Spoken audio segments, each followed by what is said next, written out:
Ok.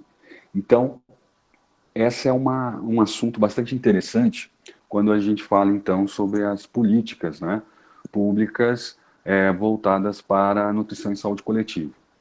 Então, dentro desse contexto, a gente vai começar a falar um pouquinho sobre uma política extremamente importante que direciona, basicamente, né, o hábito alimentar ou a construção de políticas, legislações voltadas à construção de um bom hábito alimentar, tá certo? Então, a gente vai falar um pouquinho hoje sobre o PNAE e depois eu vou mostrar para vocês o que é, o que consiste e como, de alguma forma, ele se expressa no tema de hoje, que é a alimentação escolar. E nos demais temas que a gente vai falar sobre nessa nossa disciplina. Então, vamos lá. Então, olha só. Quando a gente fala de alimentação escolar, e aí a gente está falando de várias políticas, né? Não só políticas específicas na área da alimentação escolar, mas também de políticas mais amplas e, portanto, de caráter mais nacional, é importante que a gente lembre uma resolução do Conselho Federal de Nutrição, que é a resolução 380, que foi promulgada em 2005, né? E, de alguma forma, ela estabelece, né, quais são as atribuições, competências e o ambiente aonde se desenvolve o que a gente chama de alimentação escolar, tá certo? E a competências e responsabilidades do profissional nutricionista nesse contexto. Então, nesse caso, essa resolução ela estabelece que a alimentação escolar é todo e qualquer tipo de alimentação que seja realizada, vendida ou consumida dentro do ambiente da escola, tá certo? E aí esse ambiente da escola, ele ultrapassa os muros, né, da instituição. Ele acaba, de alguma forma, também levando em consideração o ambiente próximo à escola, tá? Então, é de responsabilidade não só do governo, mas também de nós nutricionistas, de alguma forma, podemos perceber quais são os riscos, né, os perigos que uma escola está inserida dentro desse contexto maior, né, da alimentação, não só na parte interna dos seus muros, mas também na parte externa, né, próximo a esse ambiente da escola, que também vai influenciar no hábito alimentar desses indivíduos, né, das crianças que ali estudam. Então, para a Resolução 380 de 2005, a alimentação escolar é todo e qualquer tipo de alimentação que é realizada no período de escola, né, no período de aula, no ambiente próximo ou dentro da instituição. Né? Então, toda alimentação realizada pelo estudante durante o período em que se encontra na escola. Então, como eu falei, ele não fica só restrito ao ambiente da escola propriamente dita, mas também de todo o ambiente ali próximo dessa instituição. E compete ao nutricionista, né, fazer o planejamento desse tipo de refeição, né, quando possível, né? Então, em escolas particulares, isso a gente consegue perceber com maior clareza. Nas escolas públicas existem, né, profissionais que monitoram e fazem esse planejamento também. Porém, na parte externa da escola é onde você tem uma menor, vamos dizer assim, possibilidade de planejamento.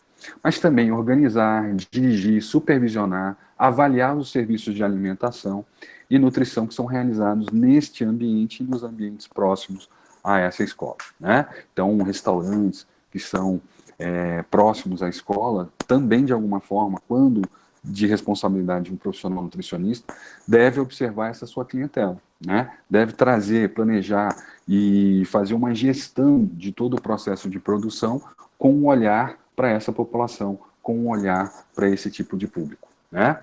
E realizar, então, assistência e educação nutricional para a comunidade escolar e instituições públicas e privadas.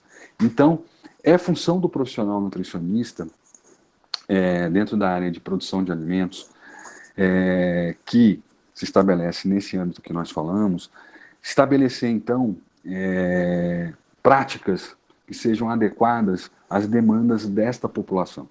A gente sabe que uma população escolar ela é extremamente ampla e heterogênea. Né? Você vai ter desde da creche até a educação infantil, o ensino médio e também o EJA. Né? Então você tem aí um público extremamente diversificado. Porém, dentro desse público extremamente diversificado, é importante que a gente tenha um norte, é importante que a gente tenha, de alguma forma, algumas diretrizes que possam, de alguma forma, estabelecer a esse profissional o como exercer a sua tarefa, como exercer a sua atividade, tá certo? E é assim que nós vamos entender a Política Nacional de Alimentação e Nutrição. O PNAN, que é essa política, né, brasileira, que tenta de alguma forma estabelecer diretrizes, né, dentro da alimentação, para a formação do bom hábito alimentar, para dar um norte aos profissionais que trabalham nessa área, para que a gente possa de alguma forma entender o que se espera da gente, o que a gente pode de alguma forma contribuir nesse processo, né? Então, a PNAN, que é essa política, ela foi aprovada em 1999. Ela estabelece, então, a possibilidade da organização e estímulos de leis, né, e atividades também que, de alguma forma, possam construir um bom hábito alimentar, né? Então, é um esforço, né, de vários setores para que você possa ter, então, políticas públicas voltadas para a formação de um hábito alimentar mais saudável, o respeito também à diversidade da nossa cultura alimentar. Então, essa política, ela tem, então, como uma característica traçar diretrizes que possam, de alguma forma, ajudar não só a políticos, né, no legislativo, mas também os profissionais que trabalham com a área de alimentação. Quais são as diretrizes, quer dizer, o que se espera desse profissional e o que a gente pode fazer em termos de políticas públicas para ajudar nesse processo da formação do hábito alimentar e da valorização da cultura alimentar no nosso país, tá certo?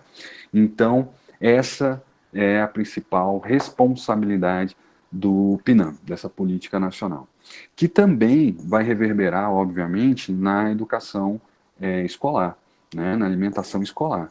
Então, essa política ela é uma política muito ampla. Ela vai trabalhar desde, né, da produção de alimentos até a parte, né, clínica, onde se espera então que você tenha políticas públicas, não só clínica, mas coletiva também, que você tenha políticas públicas que possam, de alguma forma, não só direcionar a ação do profissional, mas também regulamentar e monitorar a ação desses profissionais.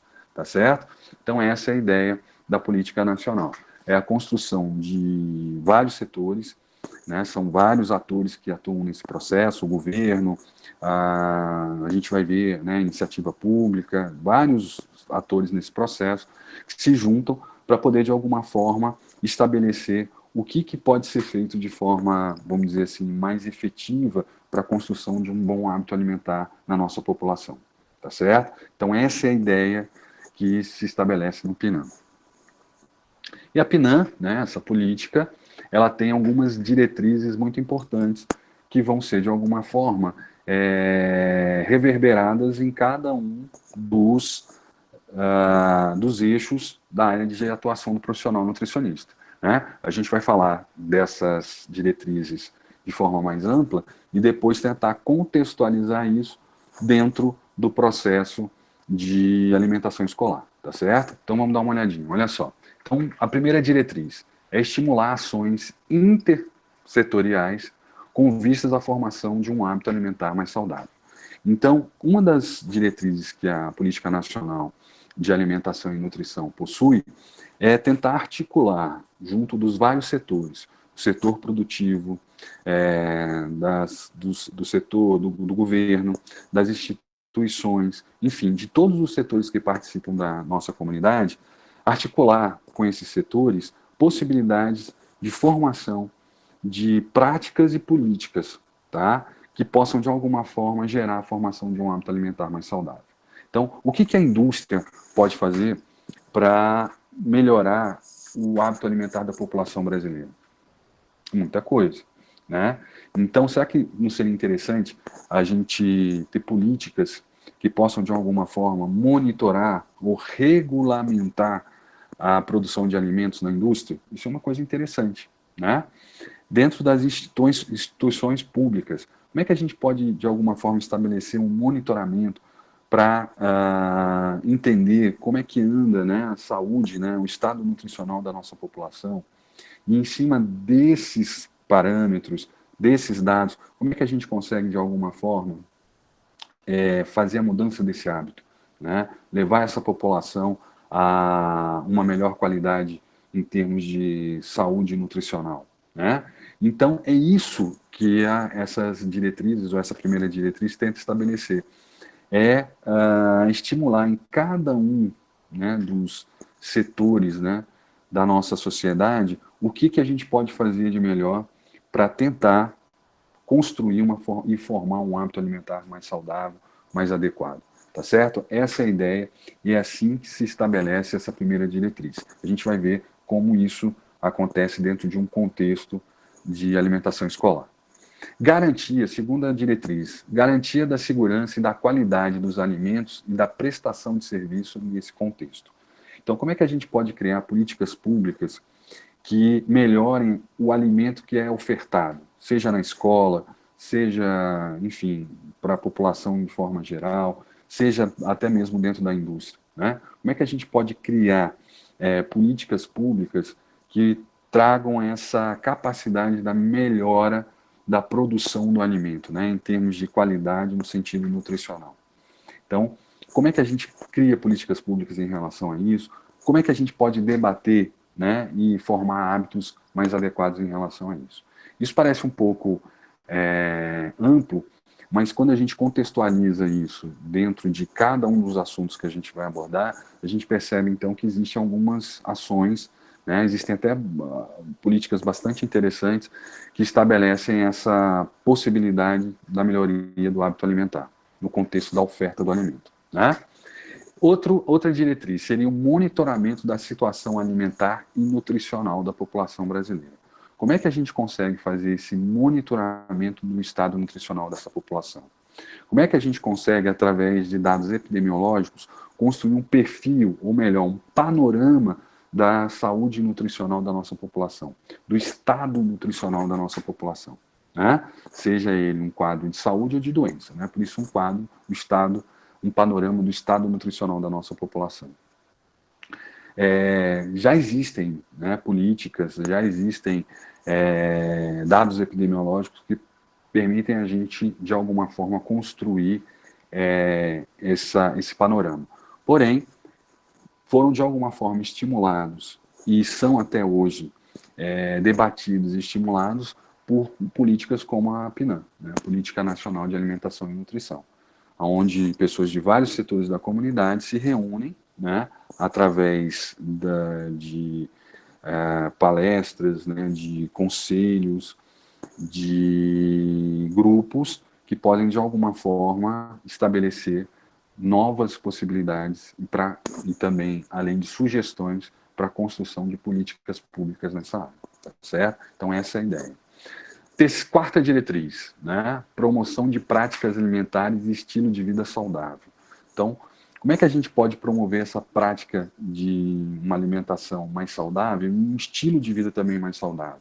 Como é que a gente consegue, através de políticas públicas, desenvolver uma melhor formação do estado nutricional dessa população, uma melhor formação de um estilo de vida para essa população? E quando a gente fala de hábitos saudáveis, a alimentação faz parte também, mas ela é uma parte desse processo. A gente também tem que falar sobre a necessidade do estímulo à atividade física, né? A possibilidade que a pessoa tenha também uma maior tranquilidade, uma diminuição da ansiedade, do estresse. Tudo isso, de alguma forma, faz o que a gente chama de estilo de vida, né? Da qualidade de vida. E a alimentação faz parte desse processo. Então, como é que a gente consegue estabelecer políticas públicas que possam, de alguma forma, melhorar esse parâmetro, né? Melhorar essa diretriz, esse eixo? E, por último, o desenvolvimento e a capacitação de recursos humanos. Então, nada seria suficiente ou seria, de alguma forma, adequado se estabelecer todas essas diretrizes se a gente não pudesse, de alguma forma, capacitar e melhorar a qualidade, né, e desenvolver também habilidades nos indivíduos que são responsáveis por todo esse processo, né? Nós, nutricionistas, somos também responsáveis por esse processo, bastante responsáveis até, mas Também somos, porque existem outros profissionais que também vão ajudar e vão, de alguma forma, tornar esse processo mais efetivo e eficiente. Tá? Então, essas são as diretrizes gerais da Política Nacional de Alimentação e Nutrição. E aí você tem vários comitês, né, que são municipais, regionais, estaduais e o nacional, onde vários indivíduos que representam vários setores da comunidade se reúnem com uma relativa constância, com uma constância, para poder, então, ali começar a discutir como a gente pode, de alguma forma, alcançar essas diretrizes dentro das possibilidades que existem, né? Que seriam tanto as políticas públicas, quanto o monitoramento da produção de alimentos, enfim, são várias possibilidades desse processo acontecer.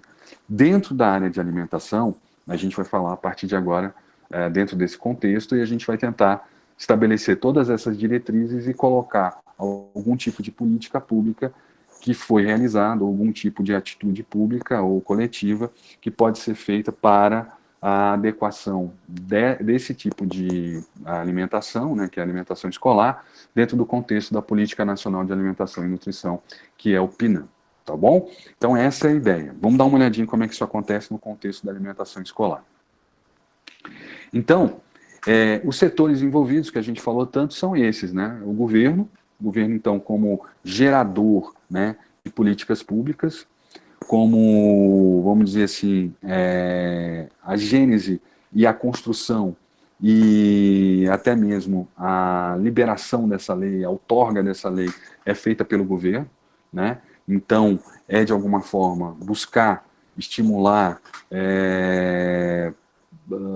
fazer uma pressão, né, nos representantes do povo, que são os nossos deputados, vereadores, são o setor legislativo, para que a gente possa, de alguma forma, criar políticas públicas para alcançar aquelas diretrizes, tá certo? Então, o governo é um setor envolvido e um setor muito importante, porque é dele que todo esse processo pode acontecer, pode ser materializado através de políticas públicas, tá? Políticas públicas não quer dizer apenas leis, tá? Mas pode acontecer através de projetos, pode acontecer através do estímulo e do maior, vamos dizer assim, aporte financeiro para uma determinada atividade ou uma determinada instituição. Então, políticas públicas não necessariamente são leis, tá? Normalmente são, mas não necessariamente são leis.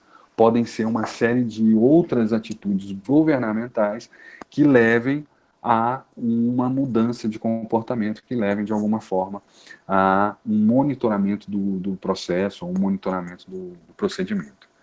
Então, o governo tem essa capacidade, através das suas instituições, fazer um monitoramento do estado nutricional, trazer todas aquelas diretrizes e colocar isso em prática.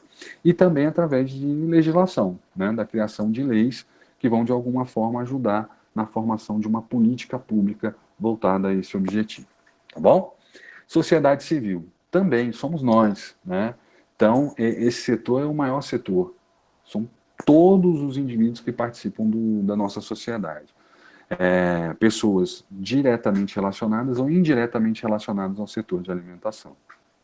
Então, a sociedade civil seria a parcela mais importante desse processo, porque, na verdade, é ela que vai ser, vamos dizer assim, que vai ser a beneficiário de todas essas ações e todos esses programas que vão ser construídos, né, dentro da Política Nacional de Alimentação e Nutrição.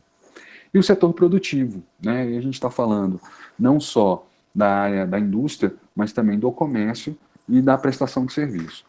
Então, esses três setores, né, são chamados para a formação de comitês, tanto em nível municipal, quanto em nível estadual, quanto em nível nacional, tá certo?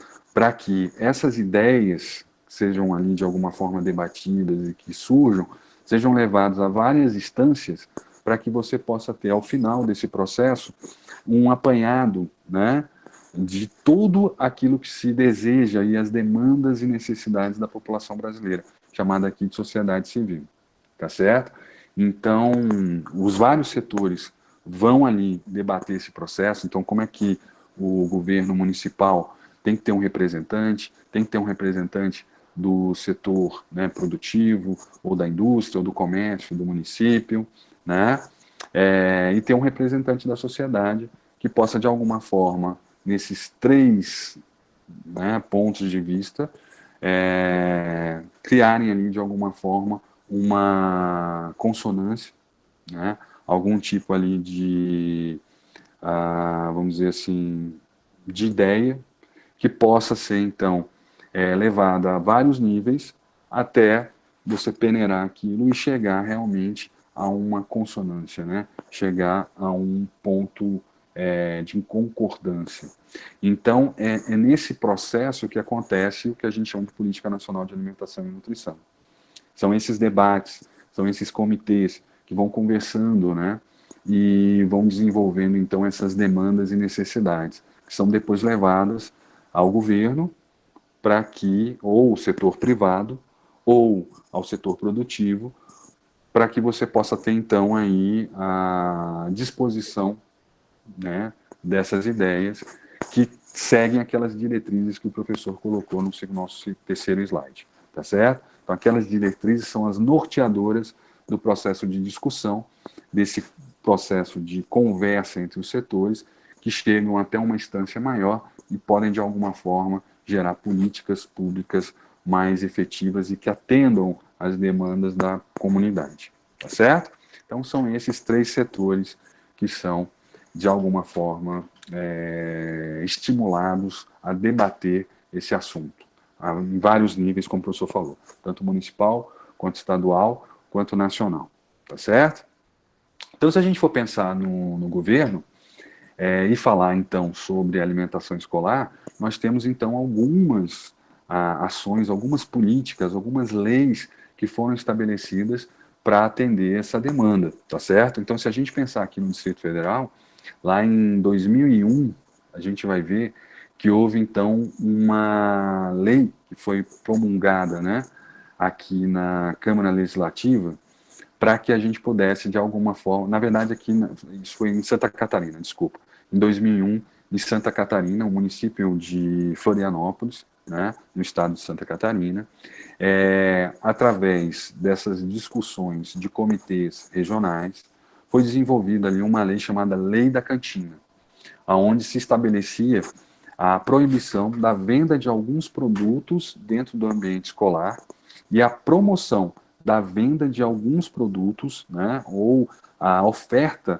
de alguns produtos obrigatórios dentro do ambiente escolar, tá certo? E do raio mais próximo ali das escolas, né? Então, desde 2001, a gente já possui, né, uma discussão utilizando aquelas diretrizes da Política Nacional de Alimentação e Nutrição para a melhoria da formação do hábito alimentar no ambiente escolar. Isso em 2001, ainda no ambiente do estado de Santa Catarina, né, no município de Florianópolis. Em 2005, portanto, 4 anos depois, começou-se a discutir isso no Distrito Federal, e a gente está falando mais no âmbito da nossa região, né, Distrito Federal, e em 2005 foi promulgada uma lei distrital que tinha essas mesmas características, né, de estabelecer quais os alimentos seriam proibidos no ambiente escolar, porque de alguma forma geravam a formação de um mau hábito alimentar, e quais eram os alimentos que seriam estimulados no seu consumo dentro desse próprio ambiente. Porém, como vamos dizer assim, o tema, né, escolas, e principalmente escolas públicas no Distrito Federal, no Distrito Federal, ele é um tema de caráter nacional, tá? Então houve aí a revogação dessa lei, sendo necessário que houvesse então a formação de uma lei nacional, para que ela realmente fosse constitucional e pudesse ser de alguma forma estabelecida e colocada em prática no Distrito Federal, tá certo? Então, em 2005 foi criada essa lei, foi aprovada na Câmara Legislativa, porém ela foi revogada por ser inconstitucional, né? Porque aqui no Distrito Federal para que isso pudesse acontecer, teria que ser uma lei federal e não uma lei distrital, tá bom? Bem, em 2006, portanto, houve então uma portaria interministerial, que era entre o Ministério da Educação e o Ministério da Saúde, tá, chamada portaria número 1010, de 8 de maio de 2006, onde estabelecia a promoção de uma alimentação saudável no ambiente escolar.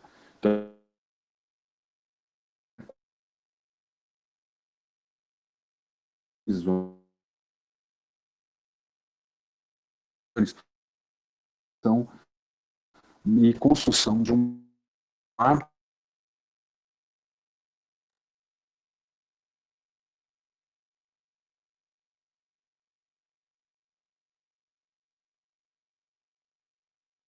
da consumo de alimentos mais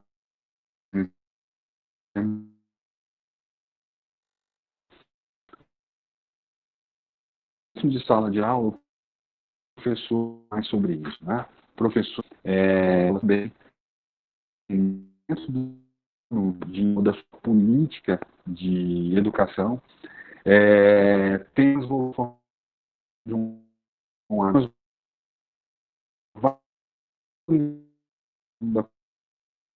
voltar à alimentação, tá? E a organização brasileira. Então, que se incorporassem esses temas nas suas práticas acadêmicas, né? Então, o professor de história, por exemplo, pudesse falar um pouco sobre a formação brasileira, da cultura alimentar, e como geografia, se colocado a produção de alimentos, né? Sustentabilidade, como que a gente pode, de alguma virando e respeitando a cultura alimentar do nosso país. Lá no ensino fundamental, a infantil, né, fundamental, a ideia na aula de ciências, né, que fossem colocados ali que o consumo inadequado de alimentos, o consumo de alimentos não saudáveis, poderiam gerar uma série de problemas em relação à saúde. Então, foi colocada a ideia, né, dentro desse contexto das diretrizes do PNAE, que era necessário que em todos os estágios da formação, né, da educação pública e privada brasileira, nós tivéssemos, então, um estímulo à formação de um hábito alimentar mais adequado. Que nós tivéssemos, então, a formação e o planejamento de atividades acadêmicas em todos esses ambientes, né, de educação, tanto público quanto privado, para a formação de um hábito alimentar mais adequado. Então, essa portaria ela foi muito importante. E ela constrói, então, de alguma forma, a possibilidade de você estabelecer no Brasil como um todo uma política de alimentação escolar mais adequada e, portanto, a necessidade de você ofertar alimentos mais adequados para essa população nesse ambiente e também falar um pouco mais sobre esse assunto dentro do contexto escolar, dentro do contexto acadêmico no nosso país, né? Então vem também a resolução do FNDE de 2013 falando sobre o atendimento à alimentação escolar, né, de educação básica no ambiente do Programa Nacional de Alimentação Escolar, que é o PNAE. Então se estabelece a necessidade da Política Nacional de Alimentação Escolar, a formação e oferta de alimentos mais saudáveis para a população escolar, né? Então se estabelece ali a necessidade do monitoramento e da gestão desse processo na visão não só da nutrição, né, de ofertar calorias a essa população, mas também da formação de um hábito alimentar mais saudável e da valorização também da cultura alimentar de cada região. Então se estabeleceu ali a possibilidade da compra de alimentos sem a licitação, de forma menos burocrática da agricultura familiar daquela região, né? Então hoje os agricultores que participam da agricultura familiar de cada município são eles os principais fornecedores de alimentos para as escolas públicas da sua região. dando preferência, sim, a esses produtores, e também a possibilidade de se melhorar o cardápio, como eu falei, não só numa perspectiva da oferta de calorias adequadas para essa população, mas além da oferta de calorias, que você pudesse ter ali também alimentos mais adequados para essa população, numa perspectiva de uma alimentação mais saudável, tá certo? Então foi o estímulo realmente da formação de cardápios, né, mais voltados a essa perspectiva da formação de uma alimentação mais saudável, utilizando como base os alimentos regionais, os alimentos que são obtidos na região onde essa escola está inserida, tá? E, por fim, né, em 2013 também, nós temos então no Distrito Federal uma lei distrital chamada 5.146, que vem então regulamentar tudo isso que já havia, né? Então, desde 2003, nós temos aqui no Distrito Federal uma legislação chamada legislação das cantinas, tá? Que promove como devem ser ofertados os alimentos, quais alimentos podem ser ofertados e quais não devem ser ofertados, e faz também um monitoramento e a fiscalização dessa alimentação dentro do âmbito do Distrito Federal. Tá certo? Então, desde 2013, nós temos uma política pública, né, que é, de alguma forma, monitorada e estabelecida por uma lei distrital, que diz quais devem ser os alimentos que podem ser ofertados e quais alimentos não devem ser ofertados nesse ambiente da escola. Sempre lembrando, ultrapassa o muro da escola, né? Então, estabelece ali um raio de atuação nas proximidades também dessa instituição, dessa escola. Então, isso foi um avanço bastante significativo, né, na Política Nacional de Alimentação e Nutrição para a formação de um hábito alimentar mais adequado, mais condizente com as necessidades dessa população.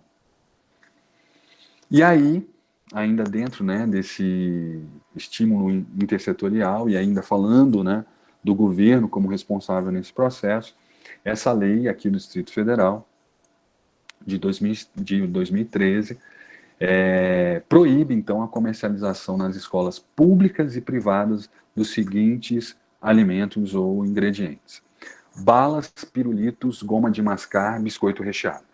Então, é proibido no Distrito Federal que você tenha no ambiente da escola, portanto, as cantinas que estão, né, vamos dizer assim, localizadas no ambiente escolar, e também dos estabelecimentos comerciais de alimentação, no âmbito, né, de proximidade dessas escolas, a venda de balas, pirulitos, gomas de mascar e biscoito recheados.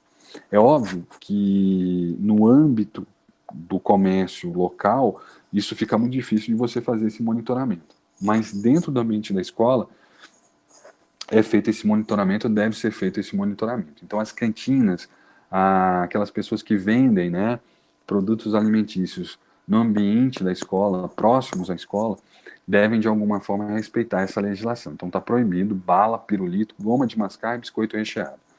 Também, no cardápio das escolas, principalmente das escolas públicas, deve ser evitado também esse tipo de alimento, né? Então, a oferta de biscoito recheado é proibido na sua, né, prescrição nos cardápios das escolas públicas do Distrito Federal.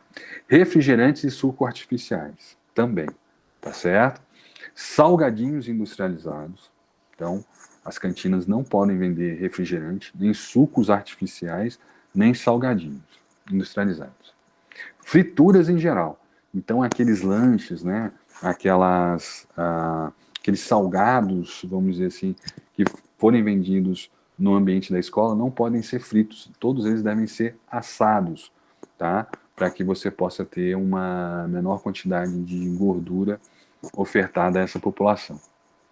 Pipocas industrializadas. Então você pode fazer a pipoca, você pode colocar no cardápio da escola sem problema algum, desde que não sejam as pipocas industrializadas, tá certo? Bebidas alcoólicas. Então, isso a gente já de alguma forma tinha como bom senso, mas também no raio de proximidade da escola. Então, não é possível que bares e restaurantes próximos à escola também façam a venda desses produtos. Sempre lembrando que há uma dificuldade de fiscalização, há uma dificuldade de se colocar isso em prática nesse raio mais próximo da escola.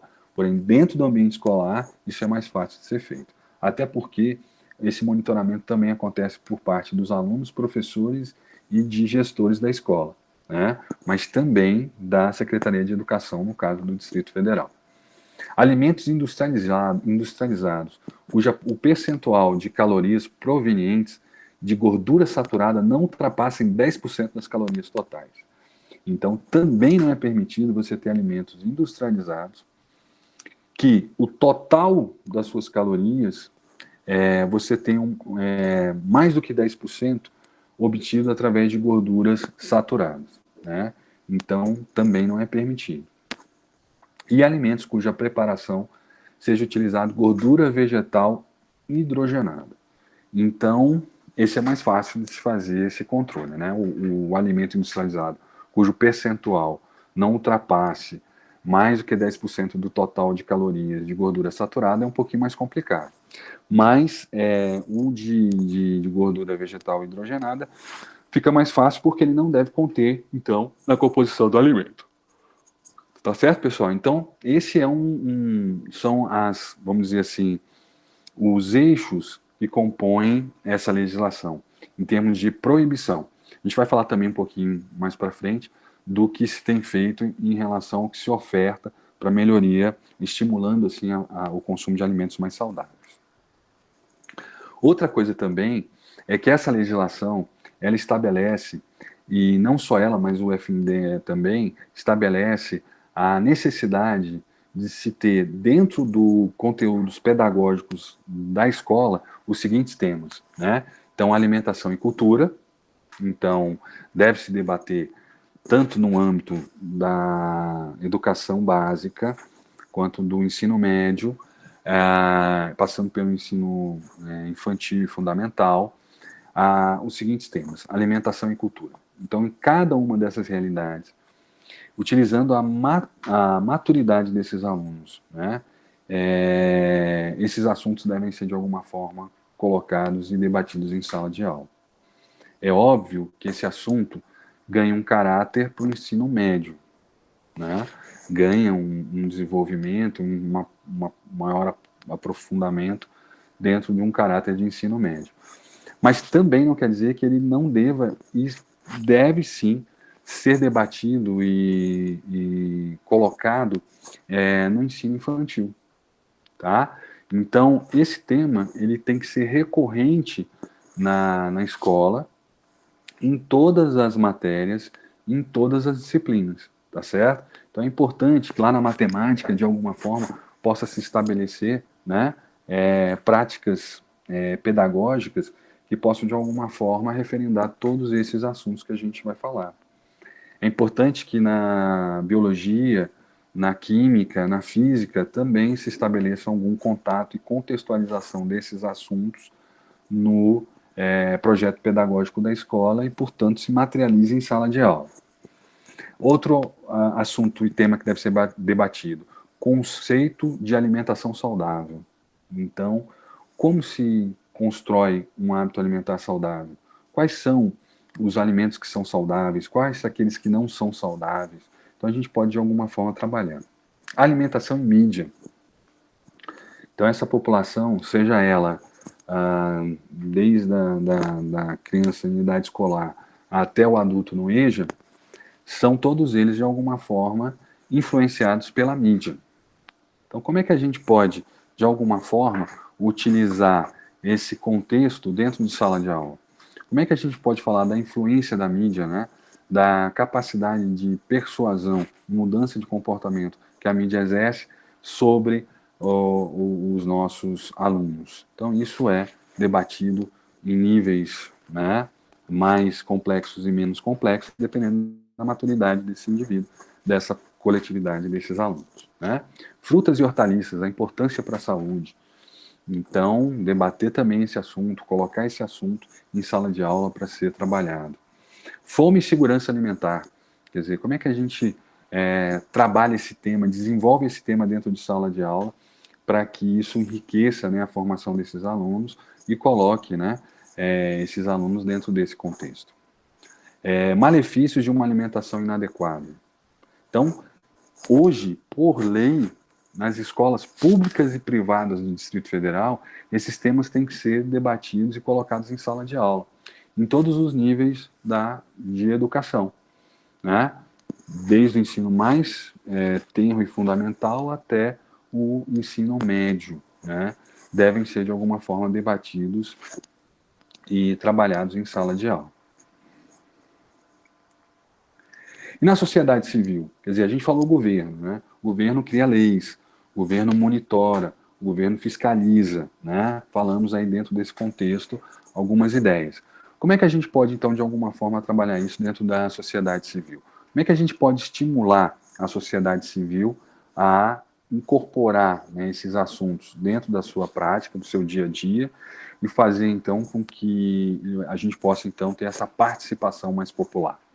Então, as ideias aqui são estimular a produção de alimentos regionais, extremamente nutritivos, né, para serem utilizados na alimentação escolar. Então, estimular o pequeno agricultor, foi, de alguma forma, estimular as cooperativas de agricultores, né, da agricultura familiar, que produzissem alimentos mais regionais, né, para que a gente pudesse, então, de alguma forma, ofertar às escolas alimentos mais regionalizados e saudáveis, né? Então, você imagina uma escola no Distrito Federal, quais os alimentos podem ser, de alguma forma, estimulados dentro da sua, vamos dizer assim, da sua alimentação básica. A gente pode estimular, por exemplo, o arroz com piqui, né, a utilização do piqui. A gente pode estimular o uso de frutos do cerrado, né, como ingredientes para produção de sucos, né, de sobremesas. A gente pode estimular também que as cantinas possam, de alguma forma, utilizar frutos do cerrado, utilizar vegetais e hortaliças que são típicas da nossa região, o uso de punks, né? Então, é dessa forma que a Política Nacional de Alimentação e Nutrição se coloca em prática e se torna palpável, né? Então, uma das diretrizes fala sobre a possibilidade da gente valorizar a nossa cultura alimentar nacional, mais regionalizada, né? Então, isso é uma forma da gente trabalhar. Você pode fazer preparações nas escolas públicas de alimentos tradicionais da culinária goiana, da culinária mineira, né? Que são, da culinária nordestina também, que são grandes influenciadores da nossa cultura aqui da região centro-oeste, principalmente no Distrito Federal, né? Então, outro também é estimular a produção de hortas escolares com a participação da comunidade. Isso também tem sido feito com bastante, vamos dizer assim, efetividade. Grande parte das escolas públicas e escolas particulares também tem desenvolvido hortas, né, no ambiente escolar, justamente, e utilizando esses instrumentos também para prática didática, né, para também serem utilizados em sala de aula, para fortalecer, por exemplo, conhecimentos voltados às ciências, à biologia, mas principalmente a formação de um hábito alimentar mais saudável. Então, a sociedade civil é, de alguma forma, também estimulada a participar desse processo através desses projetos, né, desses programas, que é a produção de hortas escolares e a produção de alimentos regionais nutritivos para serem ofertados na merenda escolar. Setor produtivo, né? Então, no caso do setor produtivo, o que a gente percebeu nesse sentido, né, dentro do contexto da educação, da alimentação escolar, seria o desestímulo à produção de alimentos voltados ao público escolar com altos teores de gordura saturada, gordura trans, açúcar simples e sal livre. Porém, para que a gente possa realmente ver isso acontecer, é necessário que você tenha um monitoramento do Estado de políticas públicas, né, e leis, né, que regulamentem isso. Isso é um estímulo, né? Nesses debates que acontecem, né, desses comitês, tanto municipais, estaduais, quanto federais, a ideia é desestimular essa produção. Porém, na prática, a gente sabe que isso é muito difícil, porque são esses ingredientes que geram maior sabor aos alimentos, que geram uma maior, vamos dizer assim, necessidade de uso desses produtos, né? Então, não tem sido fácil, mas é necessário que o governo, né, que o próprio Poder Legislativo possa, de alguma forma, desenvolver leis que possam regulamentar isso e monitorar essa produção. E também a promoção comercial de alimentos não saudáveis no âmbito escolar. Quer dizer, que você não tenha cartazes, que você não tenha publicidade de alimentos que não seguem aquelas diretrizes que nós vimos anteriormente, dentro também do ambiente escolar. Então, a gente acaba, de alguma forma, também tendo esse monitoramento e tendo esse acompanhamento. Mas tudo isso não tem como ser colocado em prática se não for estabelecido leis que regulamentem isso e também leis que possam gerar um monitoramento desse processo. Esse, para mim, talvez seja o principal problema, né, do que nós estamos conversando. Você criar essa sensibilidade na indústria que produz alimentos para crianças, que sejam alimentos mais saudáveis, que tenham ingredientes mais nutritivos e saudáveis, né? Para mim, esse é o maior desafio, porque existe, a gente sabe, um lobby muito grande no governo para se manter as coisas como estão, né? Que você tem alimentos não saudáveis sendo vendidos para esse tipo de população, né? Que você não tenha nenhum tipo de regulamento ou regulamentação para a produção de alimentos para esse público específico. E a gente sabe que esses alimentos que de alguma forma seriam proibidos são alimentos que são chamativos para o consumo desse tipo de produto, né? Então, para mim, é o maior problema. O resto, a gente já está vendo acontecer. Mas, na indústria, talvez a gente tenha uma menor sensibilidade para essas diretrizes. Ok. Então, outra diretriz, né? Um monitoramento da situação alimentar e nutricional da população. Então, nós vamos perceber que no ambiente escolar nós temos uma alta incidência de carências nutricionais e transtornos alimentares, tá? Então, a prevalência e incidência nessa população de deficiência de ferro, né, de anemia, de hipovitaminose A, de obesidade, desnutrição, anorexia e bulimia são perceptíveis, tá? E muitas vezes são maiores do que a população geral. Quando a gente pega dados dessa população específica, a gente acaba achando índices superiores àqueles encontrados numa população geral. Então vamos lá, vamos dar uma olhadinha. Então, carências nutricionais em escolares, né? Já seguindo essa diretriz do PNAE, que é o monitoramento da situação alimentar e nutricional no Brasil, e aí contextualizando isso no ambiente escolar. Então, olha lá, carências nutricionais em escolares. Deficiência de ferro. Então, vamos lá. Foi feito um estudo, né, pela USP, no município de São Paulo, em 2018, onde eles encontraram que no ensino fundamental, 21% das crianças apresentavam algum grau de anemia, tá certo? Algum grau de deficiência de ferro, tá? Então, veja, 21% da população é maior do que esse recorte na população geral do Brasil. Então, o índice de indivíduos com deficiência de ferro nesse ambiente escolar, ele é superior, né, ao nacional. Então, isso, de alguma forma, já estabelece a necessidade de uma atenção maior, de uma visão mais, vamos dizer assim, uma atenção maior a essa população. E isso não só no ambiente da escola pública, como também no ambiente da escola particular. né? A gente acaba de alguma forma percebendo isso nesses dois ambientes. No caso muitas vezes da escola pública, isso vai acontecer porque você tem a falta de acesso de alguns alunos em relação a alimentos fonte de ferro. No caso das escolas particulares, muitas vezes acontece pela má alimentação, porque a pessoa não dá preferência na sua alimentação a alimentos fonte de ferro, tá? Ou também pode ser pelo uso de alimentos espoliadores, como é o caso, por exemplo, da cafeína, em conjunto com a alimentação normal.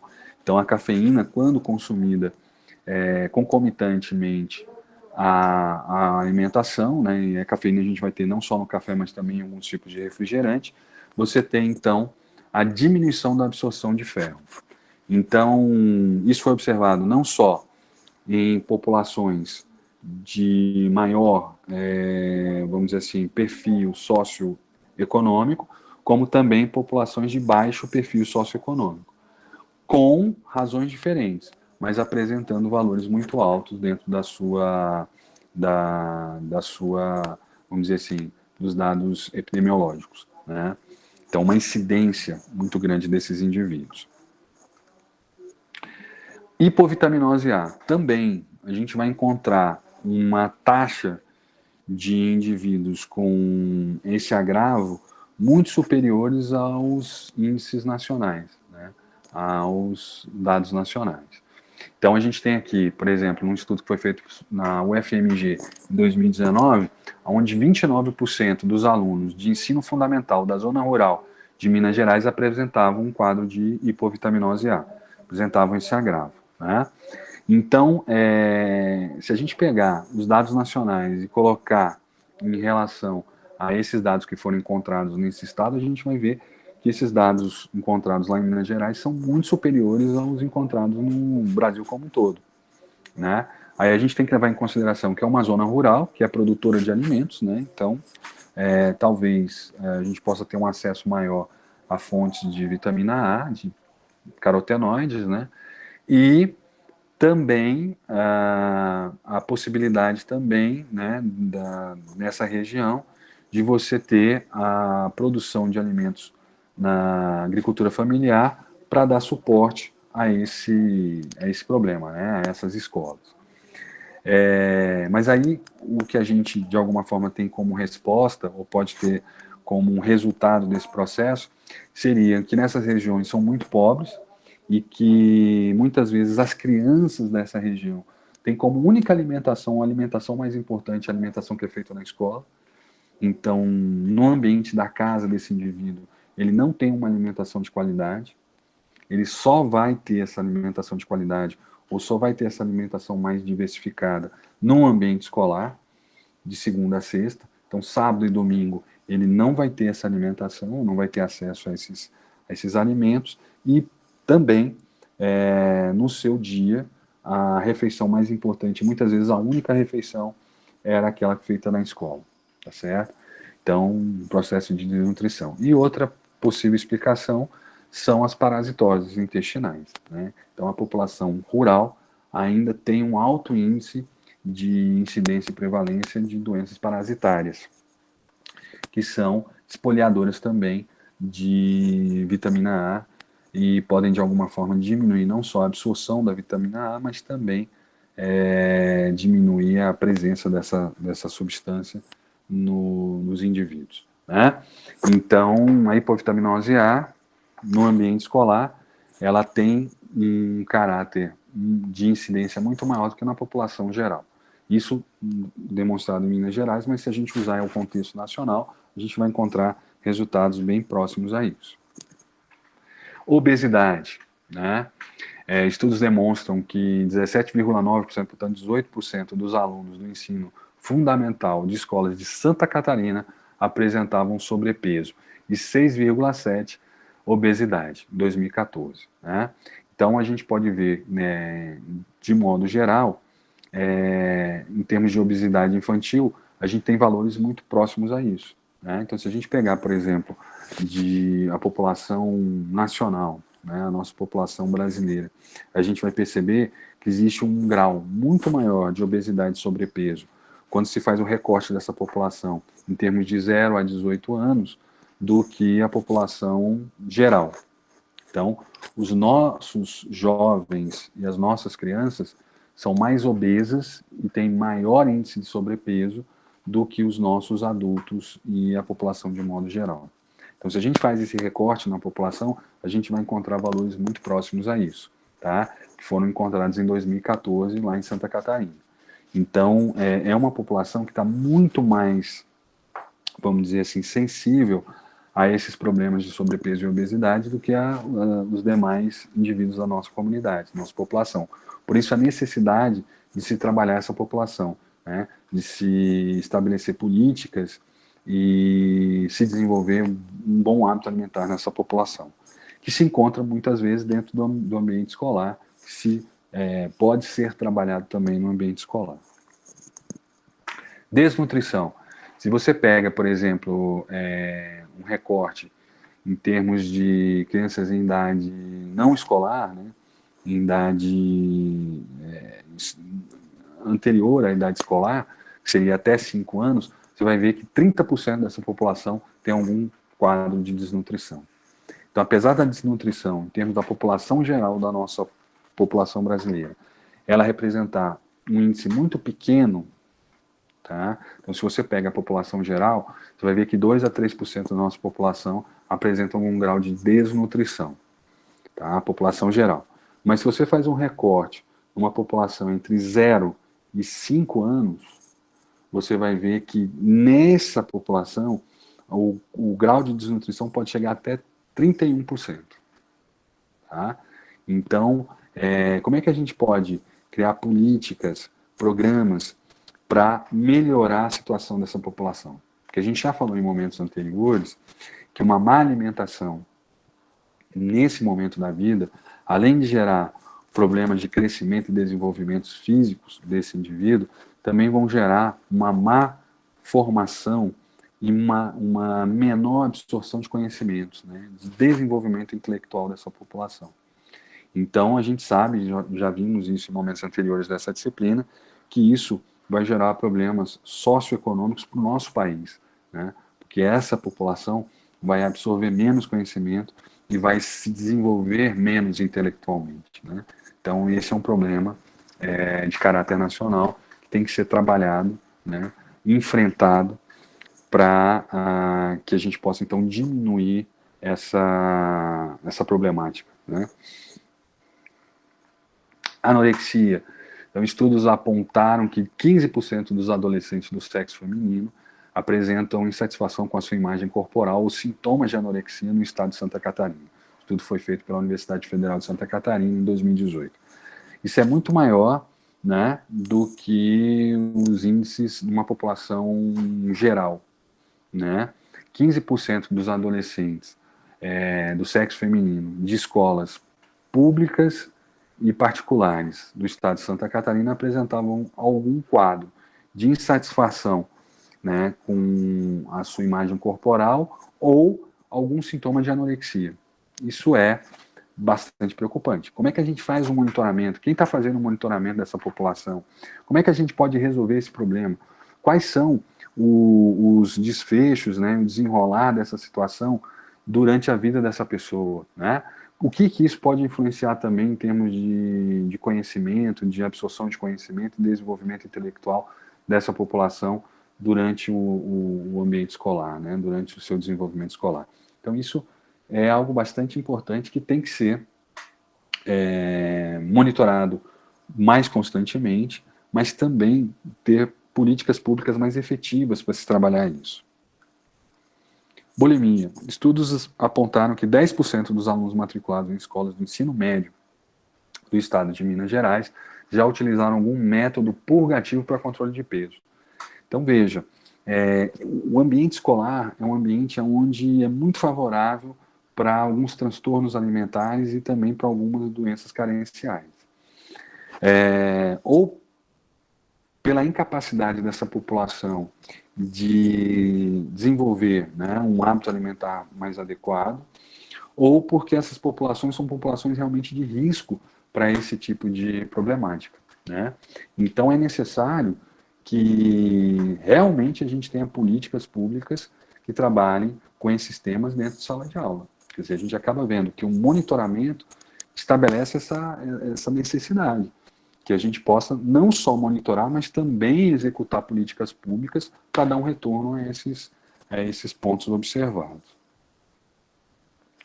Promoção de práticas alimentares e estilo de vida saudável é uma também das diretrizes, né? E aí, o que se pode fazer no ambiente escolar e o que se estimula a fazer no ambiente escolar é o aumento do consumo de fibras na alimentação escolar. Então, é trazer esse estímulo para a produção de cardápios, né? Que nutricionistas responsáveis pela produção de cardápios no ambiente escolar possam, de alguma forma, desenvolver cardápios mais voltados a essa necessidade, né? Então, aumentar a quantidade de fibras solúveis e insolúveis dentro do cardápio, né? Dentro da produção de cardápios nesse ambiente. Diminuir o consumo de gorduras saturadas na escola. Então, também voltadas ao cardápio, né? Diminuição do consumo de açúcar simples nas lanchonetes escolares. Então, a gente vai ver como é que isso pode ser feito, né? Produzir um suco e não colocar açúcar, e aí a pessoa, se quiser adicionar açúcar, vai adicionar. São medidas que podem ser, de alguma forma, estimuladas. E utilização de alimentos fortificantes. Existem políticas para isso. Então, toda a farinha de trigo que é utilizada no ambiente escolar tem que ter a fortificação por ferro, né? E vitamina B12. Outro seria, então, a promoção ainda dentro, né, na promoção de hábitos alimentares e estilo de vida saudável, seria o aumento do consumo de fibras no ambiente escolar, seria o quê? A utilização de receitas com ingredientes integrais na sua formulação, então fazer o que a gente chama de aproveitamento integral dos alimentos, que a gente possa aproveitar cascas, sementes, na produção de saladas, como ingredientes de receitas, né, como a casca de banana, como, por exemplo, utilizar também a casca da melancia para fazer doce. Enfim, a gente pode aproveitar integralmente os alimentos que são utilizados na escola e produzir receitas em cima disso. Utilização de frutos regionais na merenda escolar, então você vai acabar utilizando maior quantidade de fibra, ofertar alimentos naturais nas escolas, né, como saladas de fruta, sanduíches naturais, iogurtes, que você de alguma forma aumenta, né, a possibilidade de oferta de alimentos mais saudáveis. Introdução do aproveitamento integral dos alimentos, a gente já falou, e também estimular os alunos a realizarem pesquisas e estudos voltados à descoberta dos benefícios da ingestão de frutas e hortaliças na alimentação humana. Então, quer dizer, que alunos em todos os níveis, né, possam de alguma forma produzir trabalhos, alguns menos complexos, outros mais complexos, com estímulo do consumo de fibras alimentares. Em relação à diminuição do consumo de gorduras saturadas na escola, redução do consumo de produtos de origem animal, então que você tenha um cardápio, uma diminuição, né, da oferta de proteína animal, modificação de receitas tradicionais de lanches fritos por assados, então você diminuía o consumo de gordura nesse processo, e a proibição do uso de ingredientes como maionese, creme de leite, manteiga na elaboração de cardápios da merenda escolar, né? Então evitar preparações que tenham esses ingredientes na sua composição, quando se faz então a elaboração desse cardápio. Diminuição do consumo de açúcar simples no ambiente, né, nos lanches escolares. Então seria a ideia de você ter o uso de frutas e bebidas lácteas, demais preparações, cuja adição de açúcar é opcional. Então é você ofertar, né, ao estudante, seja na merenda escolar ou até mesmo na lanchonete, um suco sem adição de açúcar. Então essa criança adicionaria, se ela quiser ou não, o açúcar, né, não passando de um sachê, né, de 2 sachês para cada uma dessas preparações, né? Então, preferência de consumir os ingredientes sem açúcar. E a adição de açúcar, quando solicitado pelo consumidor, não poderia exceder a 2 sachês de 5 gramas por porção de 200 ml. Então, a sugestão é essa, para cantinas. Então, quando você for ofertar sucos, né? E esses sucos não podem ser de sucos industrializados e, enfim, tem que ser de frutas, e a gente também estimula que sejam frutas regionais que não haja adição de açúcar, que a criança vá lá, consuma esse produto, se ela achar necessário, que seja então feita a adição, e que não ultrapasse a 2 sachês por cada 200 ml. Então, é uma possibilidade da gente, então, fazer uma diminuição do consumo de açúcar simples em lanchonetes escolares. Utilização de alimentos fortificados. A utilização de biscoito, pão francês fortificados com ferro, né? Leite fortificado com ferro e vitamina C. Então, dentro do ambiente escolar, essa é a ideia. Você já tem até leis que estabelecem isso, né? Então, biscoitos e pão francês fortificados com ferro. Então, a farinha de trigo para ser utilizada com destino ao consumo na escola, só com adição e fortificadas com esse microelemento. Leite só poderia ser utilizado se fosse fortificado com ferro e vitamina C. Farinha de milho fortificada com ferro e ácido fólico, que isso já acontece, tanto no caso da farinha de trigo com ferro, quanto a farinha de milho fortificada com ferro e ácido fólico. Existem leis que obrigam isso, né? E a farinha de mandioca fortificada com ferro, que não existe lei para isso. Mas farinha de milho e farinha de trigo fortificados com ferro e ácido fólico, já existe legislação para isso. Só se compra farinha para a produção de alimentos com esses ingredientes que sejam, de alguma forma, com essa especificação. No caso do leite e da farinha de mandioca, ainda não é obrigatório, ainda não é exigido nem monitorado isso. Ok, moçada? Então, isso seria, então, uma perspectiva para a gente trabalhar esse assunto dentro do contexto da escola, tá certo? E fica a ideia de que, dentro do ambiente escolar, se segue, né, algumas das diretrizes que foram estabelecidas no PNAE. Nós ainda vamos ver outros setores, como o PNAE ocorre, como a gente pode ver, então, essas diretrizes acontecendo de forma prática dentro desses setores, tá certo? E assim a gente acaba o nosso primeiro módulo, que vai acontecer só na próxima semana, onde a gente, então, finaliza essa parte de políticas públicas dentro do contexto, né, dentro de vários contextos, tá bom? Então é isso, moçada. Obrigado aí pela participação de vocês. Obrigado pela atenção de todos. E aí o professor volta então para o chat, onde a gente, de alguma forma, vai continuar conversando sobre tudo isso. Tá bom? Vou interromper agora a gravação.